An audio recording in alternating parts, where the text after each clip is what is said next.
So I hope Congress does something. I think it would be, this sort of legislation by extension of a national emergency every 90 days, or presidential executive order, or whatever it turns out to be, is not a great way to put a solid foundation under telehealth. So I think we legislate it. That's the best way to go.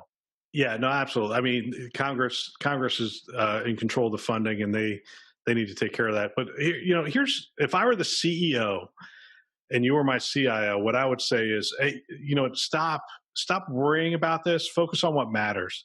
Right. How are we going to use telehealth? What areas where does it make the most sense to expand its use?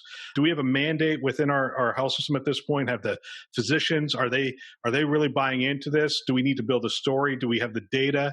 Do we have a new group of champions around telehealth? I'd be looking at the CIO saying, hey, figure these things out.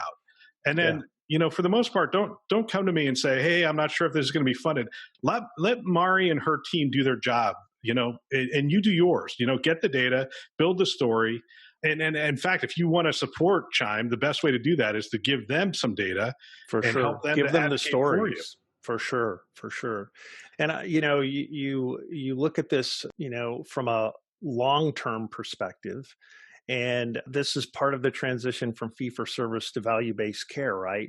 I mean, we're worried about this and telemedicine, and is it going to survive under this national emergency, because we're all using it as fee-for-service. But realistically, looking down the line, as we continue to make a transition to value-based care and take more and more risk, doing telemedicine makes great sense. It's a much less expensive, much less time-consuming way to see patients and make sure they're healthy and that they're staying healthy and staying out of the sick side of the system that costs a lot of money.